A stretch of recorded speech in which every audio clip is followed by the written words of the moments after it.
Amazing, Ken. I remember the first time that Ken got on stage and did a solo. Oh, wow, y'all, it's incredible how far he's come. He may leave us for Hollywood soon, right? You never know. I'm Reverend Deb Stovall. I'm so glad to be here. I have to ask a question. How many people are Irish? Look at us. Whoa, we all came over on the boat together. How lovely. I want to introduce Adam. Reverend Adam Wood is our speaker today. He's the lead pastor of the neighborhood church in Garland, a community trying to live up to their name since 2016.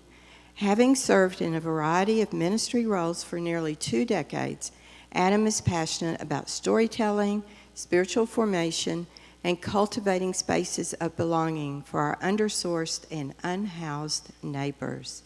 Adam loves playing music, cheering for the Dallas Mavericks, and dancing in the kitchen with his wife. He has 2 daughters and a one-eyed dog named Pepper. Let's welcome Reverend Adam Wood.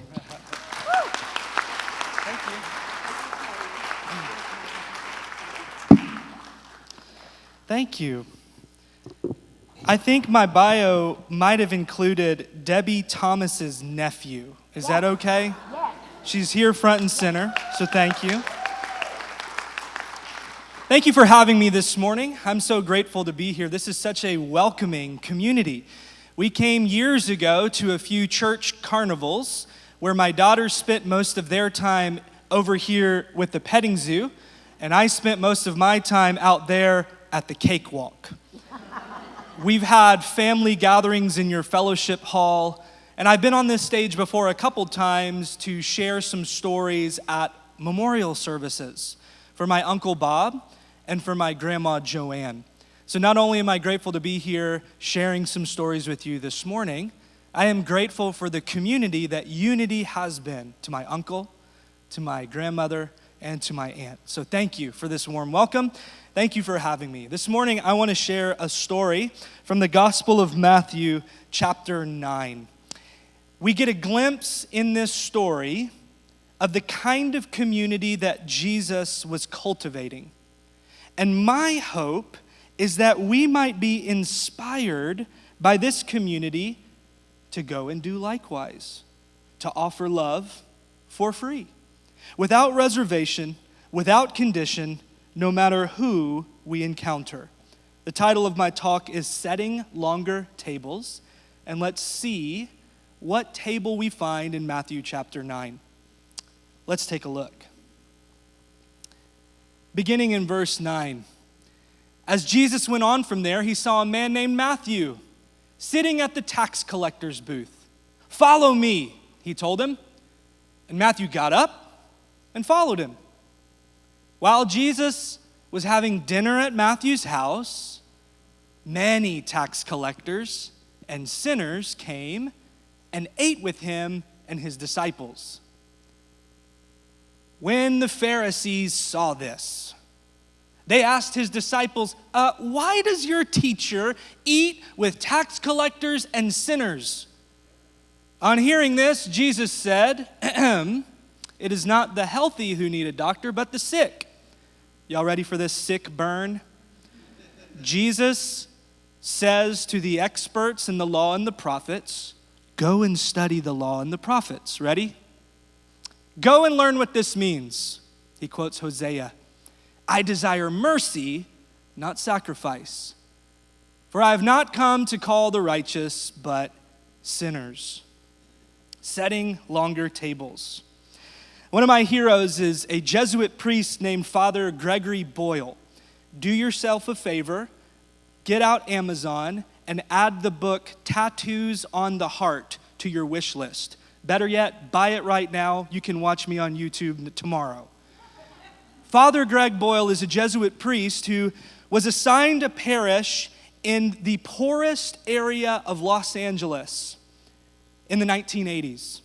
Not only was it the most under-resourced area of Los Angeles, it was the most violent pocket within the city. It was the height of gang activity in the height of the burgeoning gang era. And this parish was located in the largest housing project west of the Mississippi. And so Father Greg Boyle would ride his bike around the projects, and what he began to see were many middle school and high school aged boys in the middle of the day, getting into trouble, getting into fights, starting to take drugs and sell drugs. And so he approached these boys and he said, "Why aren't you in school?" And they said, "We got kicked out of school." And so Father Greg said, "Well, if I could find a school that would take you, would you go?" And they said, "Yeah, I guess." Well, he did not find a school to come and take them. So Father Greg went back to the nuns in his parochial convent and said, "Do you think you guys could make some room and we could start a school?" And the nuns said, "Yeah, let's do it." Because at their core, they are still children. They still need a place to belong. And so they cleared out room and they started a school and they had a place to belong, and then they started to have some purpose. And so then what happens when you do that? You graduate. Well, these same kids that couldn't find a school couldn't find a job. And so Father Greg and the nuns said, "Well, I guess we better train them so that we could help them find a job." Fast forward to 1992 and the unrest that took shape after the Rodney King verdict. And you've seen it, the violence that erupted all over the city. And perhaps you have images from the news of fires all over, dotting the West Coast skyline. Except in one place, that housing project area with this burgeoning new community. And so this got the attention of an LA Times journalist that went to Father Greg and said, "Why all this violence in our city except here, the most violent place?" And then Father Greg said, "I guess it's because when you give these people a community to belong to and a reason to wake up in the morning, they don't want to burn it down. There's something about belonging and purpose." And so this article goes out in the LA Times, and a studio executive read it and was so inspired that he found Father Greg and he said, "I've got $500 million. Do you think you could help me spend some of it?" And so because he's a Jesuit priest and not a member of Shark Tank, his business plan went something like this. "Sure, maybe we could buy that abandoned warehouse across the street from the church that used to be a bakery. We could fix up the ovens, and then, I don't know, let's put rival gang members in hairnets, stick them next to each other in front of an oven, and teach them how to bake bread. What do you think?" Well, Homeboy Industries began. My wife visited there a couple years ago. Homeboy Industries is the largest rehab and reentry program for gang intervention on the planet. Tens of thousands of people have come through their doors. Presidents, they've won awards, all of this. But it's all rooted and built on the idea of kinship, belonging, purpose. Because what Father Greg and these former gang members found is that it's hard to demonize someone when you know their story. It's harder to demonize someone when you're working together for a common purpose. This was the kind of beloved community that Jesus was cultivating, one in which enemies can become family should we create enough space to hear the voice of the divine and the voice of our neighbor. And so Jesus thought, let's take these blue-collar fishermen, let's mix in a nationalistic zealot, and I don't know, then call a thieving trader who loved to take some money off the top when the fishermen come through town on their taxes. I don't know, let's call this thieving trader who would take the rest of the money and then send it to the Roman Empire that zealot is up against. And the rest of it we'll send to the elites in our local government. Jesus said, let's put a bunch of guys in hairnets and bake bread together. So you can imagine that Jesus and his original followers are approaching the border, probably of the region of Capernaum. And you can see the tax booth coming over the horizon. And the fishermen get this sinking feeling because a tax collector was probably like a customs officer. And so if these guys are fishermen, they're used to these booths because they take their goods, they get searched, and then they're levied a tariff on it. Raise your hand if you love customs at the airport. They get this sick feeling and like, oh, this again. And then Jesus says, hey, you want in? Follow me. And I can't imagine what they thought. It probably sounded something like this. This guy? Him?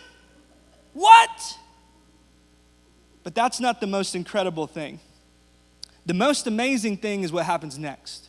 This is a blink and you miss it moment, okay? In verse 9, Jesus says, Matthew, follow me. And then verse 10, where is Jesus? At Matthew's house, eating dinner. The most amazing thing is what happens in between the verses. Jesus says, Matthew, follow me. And then Jesus follows Matthew. Where? Into Matthew's space, into Matthew's circle. And Matthew throws a banquet. Who's there? Well, those same guys that were sitting there holding their wallets saying, this guy. Now they're breaking bread together. Who else is there? Tax collectors and sinners. Tax collectors and sinners was a catch-all group of the unchurchy, the unwanted. I told you a little bit about the tax collector. Matthew made his living by skimping off the top and giving the rest to the hated Romans and the local elites. Well, then you have the sinners. Now, the sinners is not just a moral designation. They're the naughty ones. No. In the Jewish mindset at this time, sinners was also a ritual designation. They were the ones that could not keep up with the 613 commands of the Torah. And so they were the ones that didn't wash their hands that one time before that special meal. They were the ones that couldn't get out of bed and make it to the temple that Passover. And so it was not always a moral designation. It was just the ones that had been burned out or cast out from the religious system.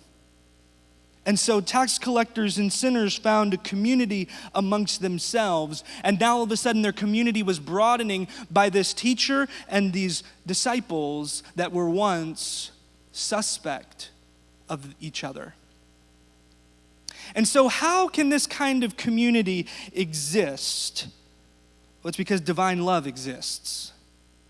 It's divine love that kept that pocket of Los Angeles from erupting, and it's divine love that kept that dinner party from exploding. It existed because divine love exists. It's the reason why any church community exists, because look amongst it and we see a whole room full of tax collectors and sinners, just barely making it. But you know who else is here? Love. Love with a capital L, calling us, drawing us, uniting us, forming us, filling us, and giving us the capacity to love one another when it's hard. You see, Jesus had this annoying habit of practicing what he preached. Oh my goodness, this guy. But you know what's remarkable? Tax collectors and sinners wanted to party with him still. He had this way about him that was generative, that was drawing and holding people within his orbit. And so when someone asked the question of the water cooler talk at the rabbi conventions, what is the greatest commandment of all the law? All 613 do's and don'ts, what's the one that distills it, holds it all together? What's the capper, the umbrella? Love. And it's bidirectional, isn't it? Jesus quotes the Shema, which is the Hebrew word for hear. Hear, O Israel, the Lord our God, the Lord is one. You shall love the Lord your God with all your heart, with all your soul, with all your mind, and all your strength. Go to any community in North Dallas and you'll find a little mezuzah tilted at the doorway that contains those words. And it reminds us in our coming and going that we are to offer all we have to the one who has given us everything. But then Jesus remixes it. And he says, I'll do you one better. The second is like it. And he pulls out a verse from Leviticus, from their tradition, and says, love your neighbor as what? Yourself. You see, these two commands are two sides of the same coin. They are inseparable. And the degree to which you love God and experience the love of God is the degree to which you are able to love your neighbor. And so if I am struggling to love my neighbor, I wonder if there's a kink in the hose, and am I open enough to the divine love that fills me, forms me? Were I to go deeper into the heart of the divine, I would be led further out into love of neighbor. You might dare say that we love God by loving our neighbor. And so then that begs the question, well, who's my neighbor? That's actually what one of the experts asked Jesus. And maybe you remember the story he told called the Good Samaritan. You remember this story? Now it's got a good name, the Good Samaritan, but the Samaritan was the last person you would expect to love. And so in Jesus' story, you find a man battered and bruised on the side of the road, and the religious person ignores him, and the religious person ignores him, and then the last religious person ignores him. And then the hated Samaritan pauses and imagines what it would be like if I was in that gutter. What would I want if I needed care and healing? And so Jesus says, go and do likewise. And the implication is that everyone we meet, whether Samaritan or person in the gutter, is a neighbor to be loved.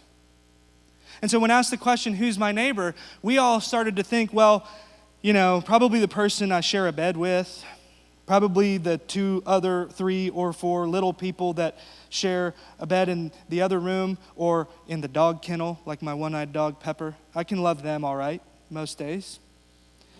And then we say, okay, all right, I gotta really stretch myself. Let me love the people that look like me, talk like me, sound like me, vote like me. I can love them. They're pretty cool. I can go have a drink with them and we wouldn't fight. And then you come to church and you say, well, I guess I better extend the circle even further. But there's always this implicit question where we invite these boundaries in our hearts and in our neighborhoods where we say, but not them, right? Not him, right? So Jesus does this thing where he takes our little boundaries and then he picks them up, and when he touches the untouchable that are not ritually clean, he drops it a little further and says, but what about them? And then he picks up the boundary and he says, what about these enemies that we should bless and pray for and bring to the throne? What about them? You see, what Jesus does is he rezones our neighborhood. It is gerrymandering of a heavenly persuasion. Now, this is it. Everyone we encounter is a neighbor to be loved, not an enemy to be hated, not an other to be demonized, not a person to be feared, not a word to be slotted. You are a story, not a word. Don't let anybody discount you, because you find yourself squarely within the boundary of the boundary-crossing, unrelenting love of Christ. He's rezoned it. And when he says, follow me, well, we better follow him all the way out to the edges of the border so that the people that find themselves on the margins may find themselves now in a beloved community that Dr. King talked about. And this divine community is only possible because of the divine love. You see, we say in our church, and I wonder if you think it's true, a step toward God as we follow him always leads to a step toward neighbor. The deeper in we go to love, the further out we go in love. We say in our church, the love of God is working in you when love of neighbor is flowing out of you. It's two sides of the same coin. If I'm struggling to love myself, if I'm struggling to love an other, perhaps there's a disconnect from the source. I just wonder, You know, the religious leaders questioned Jesus' dinner party because they saw sinners, not neighbors. The religious leaders slotted people into groups of good, bad, clean, unclean, in, out. Good thing we never do that, like 2 categories come November. Excuse me. Sorry about that. That wasn't in my outline. It's harder to demonize someone when you hear their story. It's hard to slot someone when you share a table. It's hard to hate someone when you're open to the love of Christ. So what Jesus does, and the big idea I'll leave you with, is this. In calling us to love our neighbor as ourselves, Christ invites us not to build higher walls. You're there, I'm here. You're out, I'm in. But to set longer tables. So that in our rezoning, we might find that no one is excluded and everyone is welcome at the table. Because I sincerely believe that our world would be a better place if we built fewer walls and broke more bread.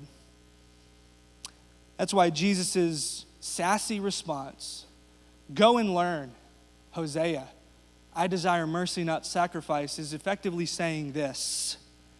If you think that God wants more religious ritual and less compassion, you missed it. You've done the calculations, you've done the math, but your answer is wrong. Go back and look. Because the point of all of it, the thing that sums it all up, is LOVE. This is where we're at. I don't want to miss it. And I've missed it before. Our church tries to set a longer table. Our church works with an ecumenical community center in a lower income area of our city. I was the director of this place that used to be a fitness club and a gym that got repurposed into a ministry hub with a food pantry. Our church operates a clothing closet. And so we got to this point where we said, let's not just do stuff for people, let's do it with them. We were doing after school programs, summer camps, and all these. And then we thought, what if we ate together? And so we went out and said, it should feel less like a soup kitchen, more like a family reunion. How do you do that? Well, I guess we buy tablecloths. I guess we buy real plates, real silverware, because what we do communicates value and dignity. And so I suppose that if you were to come to my dining room at my house, I would probably wash dishes. I would probably set out a nice spread. And so why can't we do that with these people? So that maybe no status or orientation, ethnicity, or race would preclude someone from finding a seat across from one of us.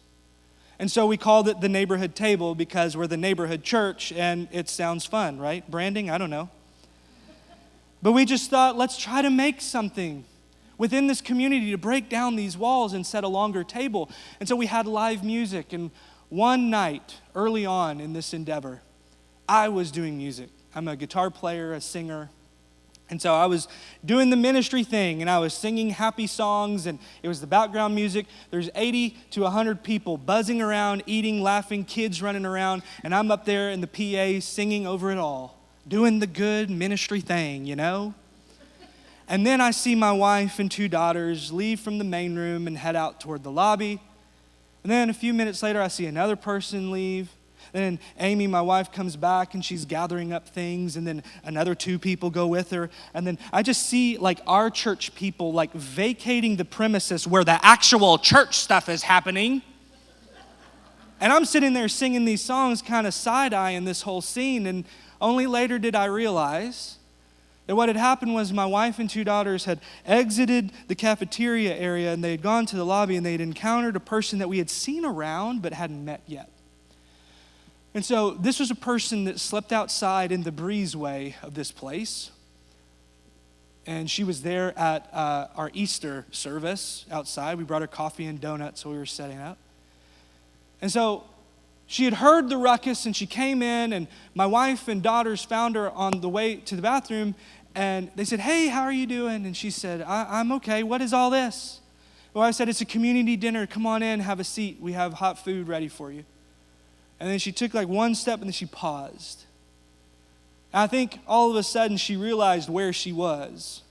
She had grown up in that space and played basketball and done the after-school program, but she was like, this is a religious place. And the thing is that she was unhoused. And the other thing was that she was transgendered. And so she said, I know this story. I know how the conclusion goes. I'm not welcome at the table. And so what happens when my wife and daughters are standing there, she says, I can't go in there. I'm going to scare the kids. So without missing a beat, my wife looks down at my two daughters. She goes, are you scared? Are you scared? And they go, no. She goes, okay, let's go. Come, find a seat. And it's at that moment that this woman says, thank you, because I haven't had a hot meal in 3 days. I haven't had a full meal in 3 days. And so while I was busy doing the religious thing, Christ was setting a longer table, and my kids and my wife met Christ in this person at this place, and they broke bread together. And we loaded her up with as much to-go food as she could carry. I don't want to miss it again this week. Do you? I don't want to miss my neighbor under my roof who needs a listening ear and a compassionate heart. I don't want to miss the neighbor in my circle at work, at school. I don't want to miss the neighbor sitting across from me that is in need of encouragement or forgiveness. I don't want to miss the neighbor who doesn't look like me, who doesn't vote like me, who doesn't have the same status as me. I don't want to miss that neighbor who crosses my path on the street this week. I want to be so awake to the love of Christ that I am aware of the presence of Christ in each person I encounter this week. May it be. Amen. I'd like to invite you to a time of meditation and reflection and imaginative prayer. You guys are good at this. You could teach me a thing or two. But for now, why don't we just take a deep breath? And why don't we just settle into our bodies, to where we are sitting? May we take another deep breath. We let some of our thoughts and to-do lists drift down the river. We can return to them later. For now, we just want to be present to the presence. We want to be awake and aware.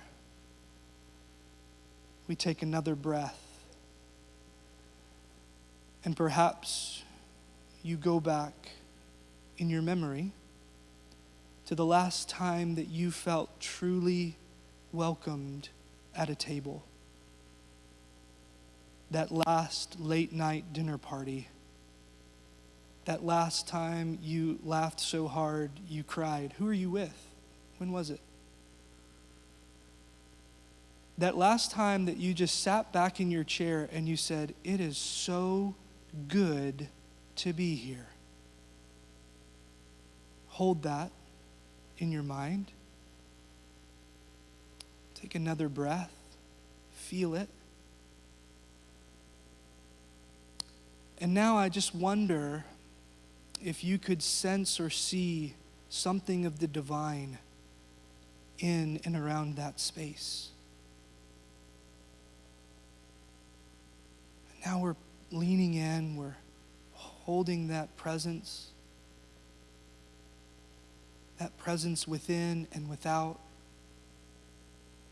And now perhaps that divine urges us in our heart to bring someone else to that table. Someone that is in need of the welcoming and widening presence of love. Who is coming to your heart and coming to the table? Who else needs a friend? Who else needs to come because they're weary? They are lonely. Who else might be coming in your mind's eye? And just hold them together in that warmth and welcome.